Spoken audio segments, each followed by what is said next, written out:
இன்றைய news YouTube channel நண்பர்களுக்கு வணக்கம். நண்பர்களே, உலகத்தில் ஒவ்வொரு நாடுமே தனது அண்டை நாடுகளை எதிரி நாடுகளாகவே பார்த்து வருகின்றன. 2 நாட்களுக்கு முன்னால் கேள்விப்பட்டிருப்பீர்கள், கம்போடியா மற்றும் தாய்லாந்து ஆகிய 2 நாடுகளும் தற்போது மோதிக்கொள்கின்றன என்ற விஷயத்தை கேள்விப்பட்டிருப்பீர்கள். ஆகவே உலகத்தில் உள்ள நாடுகள் அனைத்துமே பிற நாடுகளிலிருந்து ஆயுதங்களை வாங்குவதும், அதிக அளவில் முன்னேற்றம் அடைந்துள்ள நாடுகள் புது புது ஆயுதங்களை கண்டுபிடித்து எதிர் நாடுகளை திண்டாட வைப்பது போன்ற செயல்களில் ஈடுபட்டு வருகின்றன. தற்போதுள்ள போர்கள் எல்லாமே முற்றிலுமாக மாறிவிட்டது என்பதனை நமது இன்றைய நியூஸ் சேனல் நண்பர்கள் அறிவீர்கள். போர் விமானங்கள் ஒன்றுக்கொன்று நேருக்கு நேராக அருகில் சென்று தனது ஆயுதங்களை பயன்படுத்தி எதிரில் உள்ள விமானங்களை அழிப்பது என்ற காலமெல்லாம் தற்போது மலையேறிவிட்டது நண்பர்களே. 400 கிலோமீட்டர் 500 கிலோமீட்டருக்கு அப்பால் இருந்து கொண்டு தனது உள்நாட்டிலேயே இருந்து கொண்டு எதிர் நாட்டில் உள்ள போர் விமானங்களை அழிப்பதும், எதிர் நாட்டில் உள்ள முக்கியமான இராணுவ தளங்களை அழிப்பதும் போன்ற தொழில்நுட்பங்களை தற்போது நாடுகள் கண்டுபிடித்து அவற்றை செயல்படுத்த ஆரம்பித்து விட்டன நண்பர்களே. தற்போது நடைபெற்ற ஆபரேஷன் சிந்தூர் போரில் இந்தியாவிற்கும் பாகிஸ்தானுக்கும் நடந்த அந்த போரில் பாகிஸ்தானில் உள்ள முக்கியமான இடங்களை நமது விமானப்படையானது நம்ம நாட்டிற்கு உள்ளே இருந்து கொண்டு பாகிஸ்தானில் உள்ள முக்கியமான இடங்களை தாக்கி அழித்தது என்பதனை நீங்கள் கேள்விப்பட்டிருப்பீர்கள். ஆகவே ஒரு விமானத்திலிருந்து எதிர் நாடுகளிலிருந்து வரக்கூடிய விமானங்களை அழிப்பதற்காக ஏர் டு ஏர் மிசைல், வானிலிருந்து வானில் உள்ள இலக்குகளை அழிக்கக்கூடிய ஏவுகணை என்று கூறுகிறோம். இந்த ஏவுகணைகள் வெவ்வேறு தொலைவில் சென்று தாக்கக்கூடிய ஏவுகணைகள் உள்ளன. இவற்றை பியாண்ட் விசுவல் ரேஞ்ச் ஏவுகணைகள் என்றும் கூறுவார்கள், ஷார்ட் ரேஞ்ச் ஏவுகணைகள் என்றும் கூறுவார்கள் நண்பர்களே. விசாட்ஸ் என்று சொல்லக்கூடிய very short range air to air defence system என்று சொல்லக்கூடிய அந்த மிசைலானது 30 கிலோமீட்டர் வரை உள்ள இலக்குகளை, வானில் உள்ள இலக்குகளை தாக்கக்கூடியது. ஆகவே எதிர்நாட்டு விமானம் நம்ம நாட்டிற்கு உள்ளே வந்து விட்டால் நமது நாட்டின் மிக அருகிலுள்ள விமானத்தளத்திலிருந்து நமது விமானம் உடனடியாக பறந்து சென்று தன்னுடைய விசாட்ஸ் என்று சொல்லக்கூடிய very short range air defence system என்று சொல்லக்கூடிய வெரி ஷார்ட் ரேஞ்ச் மிசைலை பயன்படுத்தி 30 கிலோமீட்டருக்கு தொலைவில் உள்ள எதிர்நாட்டு விமானங்களை நமது விமானங்களிலிருந்து இந்த மிசைலை அனுப்பி தாக்கி அளிப்பது என்பது மிக குறைந்த தொலைவில் உள்ள விமானங்களை தாக்கி அளிக்கக்கூடிய தொழில். ஆனால் அதற்கு அடுத்தபடியாக beyond visual range air to air missile என்று சொல்லக்கூடிய ஏவுகணைகள் வந்துவிட்டன. இவை 110 முதல் 160 கிலோமீட்டர் தொலைவில் உள்ள விமானங்கள்.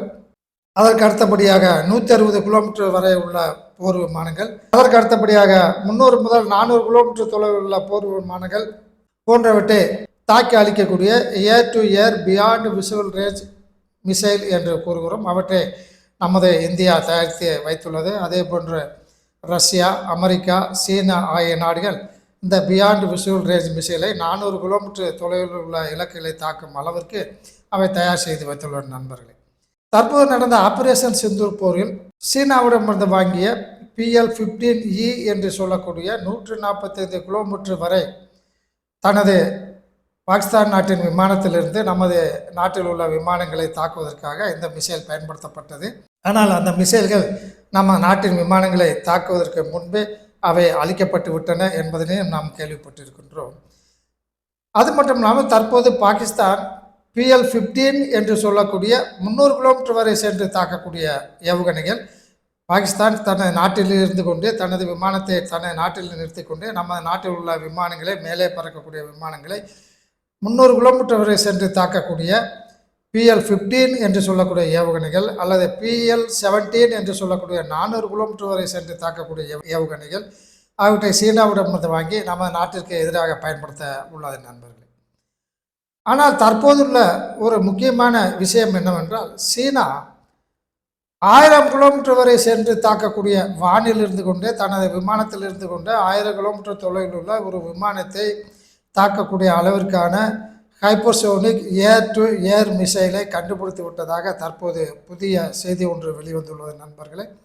தனது நாட்டின் J-35 விமானம் அல்லது J-20 விமானம் ஆகிய விமானங்களில் இருந்து கொண்டு தனது நாட்டில் இருந்து கொண்டு நமது இந்தியாவில் உள்ள நமது விமானங்களையோ அல்லது அமெரிக்காவில் உள்ள விமானங்களையோ அல்லது பிற நாடுகளில் உள்ள விமானங்களையோ 1000 கிலோமீட்டர் உள்ள விமானங்களை இந்த air to air beyond visual range hypersonic மிசைலை வைத்து தாக்குவதற்கான புதிய வகை மிசைலை தற்போது அது வடிவமைத்து சோதனை செய்துள்ளது என்ற இன்ஃபர்மேஷன் கிடைத்துள்ளது நண்பர்களே. ஹைப்பர்சோனிக் மிசைல் என்றால் என்ன என்பதை நமது இந்திய நியூஸ் சேனல் நண்பர்களுக்கு நன்கு தெரியும். ஒரு மணிக்கு மாக் 5 என்ற வேகத்திற்கு மேலாக செல்லக்கூடிய ஒரு ஏவுகணையை ஹைப்பர்சோனிக் மிசைல் என்று கூறுகிறோம். ஒரு மணிக்கு 6150 கிலோமீட்டர் வேகத்திற்கு மேலாக செல்லக்கூடிய இந்த air to air beyond visual range hypersonic மிசைலை சீனா வடிவமைத்துள்ளது நண்பர்களே. ஏற்கனவே அமெரிக்காவின் எய்ம் 174B என்ற மிசைலானது இது ஒரு beyond visual range missile. Beyond visual range என்றால் 30 கிலோமீட்டருக்கு அப்பால் உள்ள இலக்கைகளை தாக்கக்கூடியது தான் பியாண்ட் விஷுவல் ரேஞ்ச் என்று நாம் கூறுகிறோம்.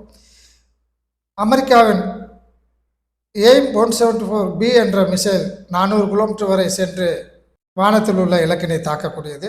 ரஷ்யாவின் R-77 என்ற மிசைல் அதுவும் 400 கிலோமீட்டர் வரை சென்று தாக்கக்கூடியது.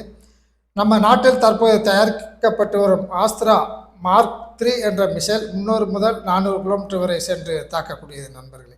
ஆனால் சீனா தற்போது 400 கிலோமீட்டரிலிருந்து அதற்கு அதிகமாக 1000 கிலோமீட்டர் வரை சென்று தாக்கக்கூடிய மிசைலை கண்டுபிடித்துள்ளது. அப்படியானால் நம்ம நாட்டில் விமானங்களே பறக்க முடியாத நண்பர்களே. போர் என்று ஒன்று வந்துவிட்டால் விமானம் மேலே கிளம்பியவுடன் சீனாவில் இருக்கக்கூடிய அந்த விமானங்களிலிருந்து வரக்கூடிய இந்த air to air beyond visual range 1000 kilometre மிசைலை வைத்து நமது விமானங்களை தாக்க முடியும். அமெரிக்காவின் விமானங்களையும் சீனா தாக்க முடியும் நண்பர்களே. ஆகவே இவ்வகையான மிசைலை கண்டுபிடித்து விட்டேன் என்று சீனா கூறுவது இது உண்மையிலேயே உண்மையான செய்திதானா என்பதனை நாம் பார்க்க வேண்டும். ஆகவே நாம் மீண்டும் நமது ஆஸ்திரா மார்க் 3 400 கிலோமீட்டர் வரை செல்லக்கூடிய மிசைலை நாம் மறுபடியும் நமது DRDO நிறுவனம் 1000 கிலோமீட்டர் 1500 கிலோமீட்டர் வரை வானிலேயே சென்று வானிலே இருக்கக்கூடிய இலக்குகளை தாக்கும் அளவிற்கான மிசைலை நாம் உடனடியாக வடிவமைக்க வேண்டிய கட்டாயத்தில் உள்ளோம். அமெரிக்காவும் அது தொடர்பான ஆராய்ச்சியில் மிக இறங்கக்கூடும் நண்பர்களே. இதற்காக இந்தியாவோ அல்லது அமெரிக்காவோ மற்ற நாடுகள் பயப்பட தேவையில்லை என்பது உங்களுக்கு நன்கு தெரியும். ஏனென்றால் 1000 கிலோமீட்டரிலிருந்து ஒரு மிசைல் வந்து கொண்டு இருக்கிறது நமது விமானத்தை தாக்க என்று கூறும்போது அந்த மிசைல் மாக் 5 என்ற வேகத்தில் வந்து கொண்டிருக்கும் போது அதற்கு முன்பே நமது விமானத்தில் உள்ள முக்கியமான கருவிகள் அந்த மிசைல் வந்து கொண்டிருக்கிறது என்பதை கண்டுபிடிக்கக்கூடிய தன்மைகள் எல்லாமே அமெரிக்க நாட்டின் F-22 ரேப்டர் விமானம், F-35 லைட்னிங் 2 என்று சொல்லக்கூடிய விமானம், F-15EX என்று சொல்லக்கூடிய விமானங்கள் ஆகியவற்றெல்லாம் உள்ளன நண்பர்களே.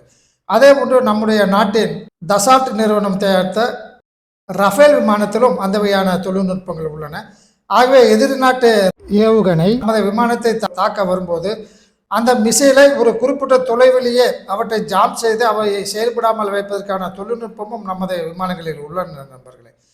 ஆகவே ஒரு நாடு ஒரு புதிய வகை தொழில்நுட்பத்தை கண்டுபிடித்து எதிர்நாட்டினை தாக்கிவிடலாம் என்று கருதும் போது அதை எதிர்க்கக்கூடிய தொழில்நுட்பத்தை இந்த நாடுகளை உடனடியாக கண்டுபிடித்து விடும். அது போன்றுதான் ஹைப்பர்சோனிக் மிசைலை தடுத்து நிறுத்த முடியாது என்று கூறி வந்தார்கள். ஸ்டெல்தி விமானங்களை கண்டுபிடிக்க முடியாது எதிர்நாட்டில் உள்ள ரேடார்கள் என்று கூறி வந்தார்கள். ஆனால் நம்மிடம் சீனாவிடம் உள்ள J-20 J-35 போன்ற ஸ்டெல்தி விமானங்களை எல்லாம் சுமார் 1000 கிலோமீட்டருக்கு அப்பாலேயே கண்டுபிடிக்கக்கூடிய ரேடார் நாம் தற்போது கண்டுபிடித்து அவற்றை நாம் தயாரித்து வைத்துள்ளோம் நண்பர்களே. அதே போன்று நமது விமானங்களிலும் எதிர்நாடுகளிலிருந்து வரக்கூடிய ஸ்டெல்தி விமானங்களை கண்டுபிடிக்கக்கூடிய அளவிற்கும் எதிர்நாட்டு air to air beyond visual range மிசைல்கள் நமது விமானங்களை தாக்க வந்தால் அவற்றை தடுப்பதற்குமான நடவடிக்கைகளும் நம்மிடம் உள்ளன. என்ன ஒரு முக்கியமான இதில் டிராபேக் பிரச்சனை என்றால் நாம் அவ்வளவு தைரியமாக நமது விமானத்தை மேலே கிளப்பி எதிர்நாடுகளை தாக்கலாம் என்று நாம் கிளம்பும்போது அதற்கு ஆயத்தமாகும்போது நமது விமானத்தை பாதுகாக்க வேண்டிய கட்டாயம் அதிக அளவில் ஆகிறது நண்பர்களே. ஆகவே சீனா கண்டுபிடித்துள்ள இந்த 1000 கிலோமீட்டர் வரை சென்று தாக்கக்கூடிய இந்த air to air beyond visual range hypersonic மிசைலானது உண்மையிலேயே இந்தியாவிற்கும் அமெரிக்காவிற்கும் ஒரு பயத்தை கொடுக்கக்கூடிய ஒரு மிசைலாக இருக்கிறது நண்பர்களே. இத்துடன் இன்றைய நியூஸ் இந்த வீடியோ செய்தியை முடித்துக் கொள்ளலாம். நன்றி, வணக்கம். இதுபோன்ற இராணுவத்தின் வளர்ச்சி, நாட்டின் வளர்ச்சி, பொருளாதார வளர்ச்சி போன்ற செய்திகளை உடனுக்குடன் தெரிந்து கொள்ள இன்றைய நியூஸ் சேனலுக்கு சப்ஸ்கிரைப் செய்து கொள்ளவும்.